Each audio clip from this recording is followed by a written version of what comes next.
video. I can't wait to hear your thoughts down below. Alright, so, while fans might be divided over Multiverse of Madness, they are.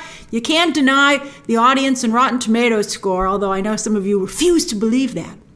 But there's no denying that everybody loves Wanda. We've all come together with Wanda, with Multiverse of Madness actually sealing the deal. Because not only are there WandaVision fans who relished the strong character development done on that show, but now fans who are looking for the villain, driven insane by her powers and grief over her children as depicted in the original comics, well, they finally have their Wanda as well.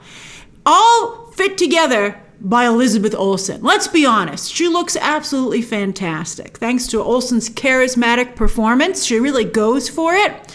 And some incredible character design, from a comics-accurate costume to new flourishes, like those awesome black fingertips. So cool, and she's just so damn powerful. Wow, Captain Marvel is also impressively powerful. I got chills when she entered the atmosphere in Avengers Endgame. I love that sequence, but she's not as popular. Although, to be fair, Captain Marvel has never really caught on in the comics either. When Kevin Feige was like, I'm gonna make Captain Marvel work, or Ms. Marvel work, we were all kind of like, really? I mean, I guess he's like, I did Iron Man and Captain America because, Marvel had sold all their top characters, most popular characters to other studios because they were facing bankruptcy. But he hasn't been able to make Captain Marvel as popular as, Iron Man and Captain America and Thor and now Wanda. And yeah, fans love Black Widow, the OG and the new generation. I think Florence Pugh has tremendous potential, so strong. Plus the new Hawkeye, right? Very strong as well. But we're looking for powerhouses, female characters that can give us the action scenes, the spectacle that we crave, that pop. And no matter how good Florence Pugh is, she's just never going to be able to have a sequence as incredible as Wanda can deliver. So today, let's take a look at upcoming female powerhouses in the MCU that have Wanda potential. Oh boy! Oh, I really hope. Because, I think it's great to have multiple strong female characters. First up, let's talk about the ones that are coming sooner rather than later. These ladies are right around the corner. Of course, in this July, we get Jane Foster's Mighty Thor. That's gonna get confusing. It's Thor and Mighty Thor. In the comics, they were not Thor simultaneously, which really helped with that confusion, but they're not doing that in the MCU. Anyway, Natalie Portman has already captivated us with her physical transformation. Welcome to the gun show, front row seat. However, I think it's harder for female versions of male characters to catch on, like the Scarlet Witch is her own thing. Same with Shuri as the new Black Panther in November, and Clea to a degree, who's kind of the female Doctor Strange. These women can't deliver the spectacle without taking spectacle away from the original male characters. It's always a tough sell with the fans, because they're like, as cool as that is, I feel you've taken it away from someone else, which is unfair. Think Rescue, Wasp, and even the new Hawkeye and Scarlet Scarab. Amazing characters, I love them all. Rescue didn't even really get a chance to shine, but she was amazing in the few moments that she did. But they're not Wanda level. None of those characters can deliver the Wanda spectacle. All right, but does SheHulk fit in that same category? Because, of course, there was a male character first.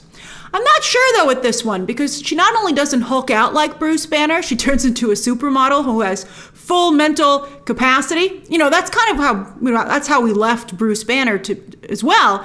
But it's different. It's a different situation. It's a different commentary.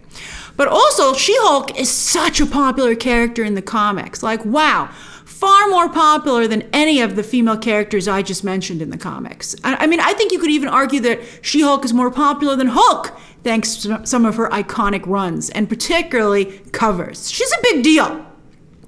So I think this really boils down to how good will the CGI be in transforming Tatiana Maslany. If they can really sell She-Hulk, if they can make her seem real enough to be a lead, because She-Hulk loves being, Jennifer Walters loves being She-Hulk.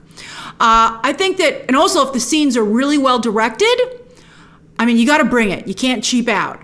I could see She-Hulk becoming a very big deal. She couldn't have been a bigger deal in the comic. So I could see that happening if they are able to bring her over to live action. But it's a tall order because she's so CGI heavy.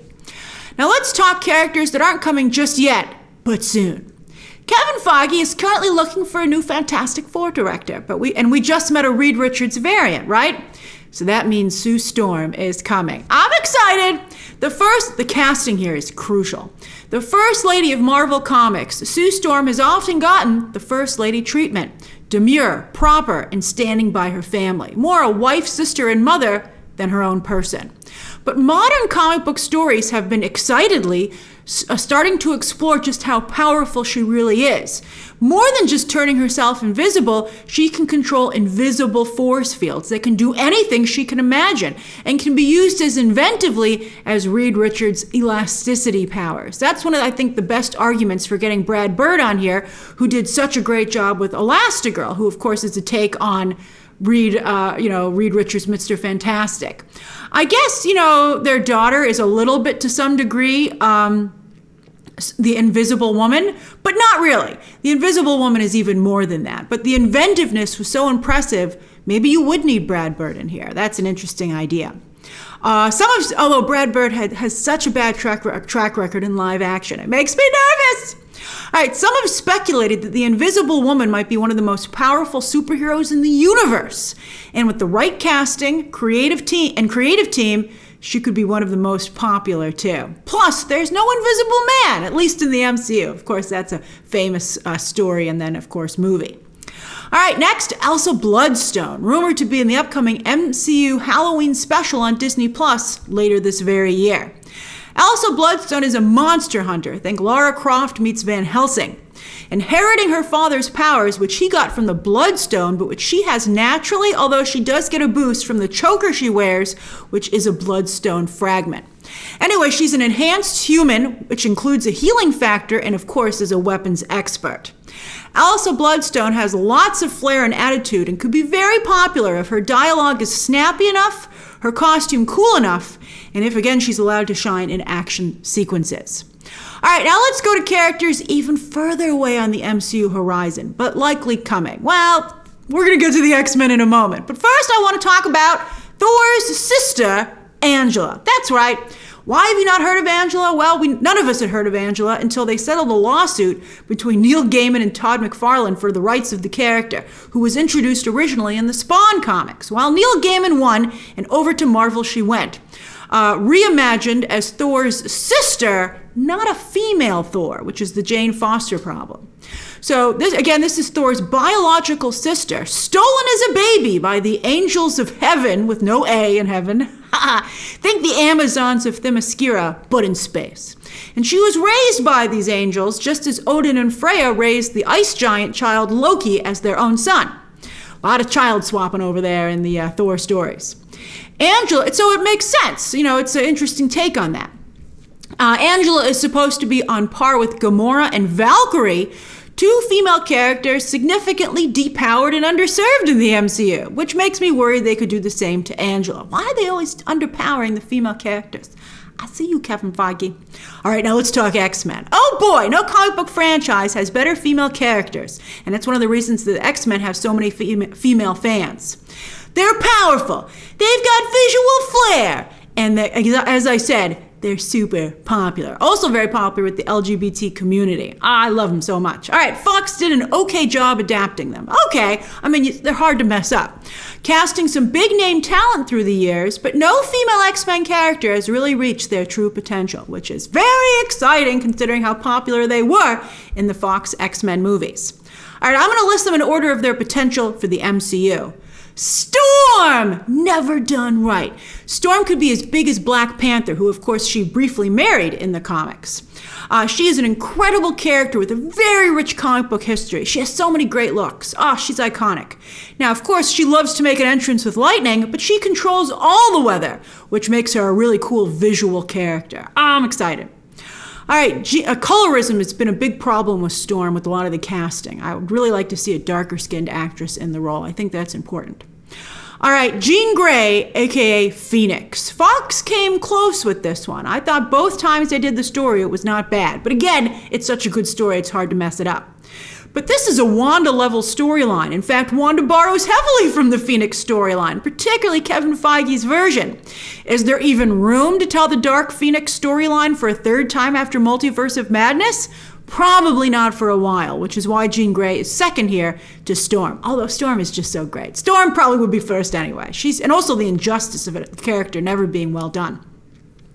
We're going to get to Rogue. All right, but one of the other great things about Jean Grey, besides the Dark Phoenix storyline, was the love triangle between her husband Cyclops, and Emma Frost. One of the greatest, juiciest comic book stories ever. I loved it as much as Secret Invasion. It was so good. That's Grant Morrison's run if you'd like to read it for yourself. So adult, so I'm sure that's a little bit tough for the MCU. But it catapulted the White Queen from old school villain to modern fan favorite. Fans love Emma Frost, myself included. I love her so much. With her own telepathy, ability to turn into a diamond, sexy fashions, very sexy fashions. In fact, controversially sexy to the degree that they go to. An attitude for miles. She's so great. But could the MCU do such a risque character justice? I'm not sure. I mean, it was ridiculous how Fox treated her. She's nowhere near as cool as she should have been. All right, on that note, Mystique, who Fox had the brilliant idea of having her wear no clothing, because, she was a mutant who embraced her, lizard-type abilities, and she did, why would someone who creates clothes out of her skin put clothes on over that? Obviously she could make clothes for herself, which is what she does in the comics. But that was a really good idea. It was very smart. And it made the character very popular. But thankfully for the MCU, because they can't do that, her white costume is iconic. It would be hard to top Rebecca Romijn's physical performance here. It was incredible. So good. But Jennifer Lawrence was so reluctant to play the character, even though she's a very good actress, that if they found a good actress who would really relish the role, then they could make Mystique pop in the MCU and compete with the Fox version, which is probably the strongest character to come out of along with Wolverine, out of the Fox X-Men movies. All right, next up, Rogue. Rogue, who many fans are meanly hoping will come along and drain Brie Larson's powers and bench her, which is what happened in the comics. Yes, in the comics, Rogue started out, again, only with her ability to borrow others' powers, just as she did in the movies. But eventually, she took so much of Ms. Marvel's powers that she kept them permanently, and for a while had her personality in her mind as well. She didn't have the shiny element, though. I believe in the comics, Ms. Marvel, Carol Danvers, got that after her run-in with Rogue. I think that was actually part of her road back to recovery. All right, so anyway, Rogue, hailing from the American South, is a real brawler with a deliciously thick accent. Incredible hair with that signature white streak, and her inability to touch anyone due to her powers has earned her a huge fan base over the years with people who relate to her isolation. Big character, so popular. Plus, her romance with Gambit over the years was also a lot of fun. In fact, both characters lost a lot of appeal when they finally were able to get together thanks to Rogue getting her powers under control. Very nice for Rogue, but no fun from a dramatic perspective. Finally, there's X-23, also a female version of a male character. But I think this is more in SheHulk territory, but for different reasons. Marvel Comics has been doing a lot of work lately to make her her own character. In fact, right now she's one of the current core X-Men members. It's actually, that team is female heavy right now. It's a pretty good comic. I like it. Fantastic art, which always helps. But, X-23, I think they've done a particularly good job with that character in the recent comics. Jonathan Hickman had some very good ideas for the character. I like her romance with Synch. Anyway, also, a younger version of X-23 was very well received in the Logan movie. Fans liked her a lot, so that's a good sign. Also, I think it would work if done right, because Wolverine is such a strong character, and X-23 has never been about replacing him. It's not been about, oh, look, it's a female Wolverine. It's been more of a further commentary on experimentation on mutants, right? With her being his clone, made without his consent, illegally in a lab. And in fact, over the years, we've met X-23's sisters, other clones. And I think those storylines have been handled very well. Really good candidate, actually, for a Disney Plus series.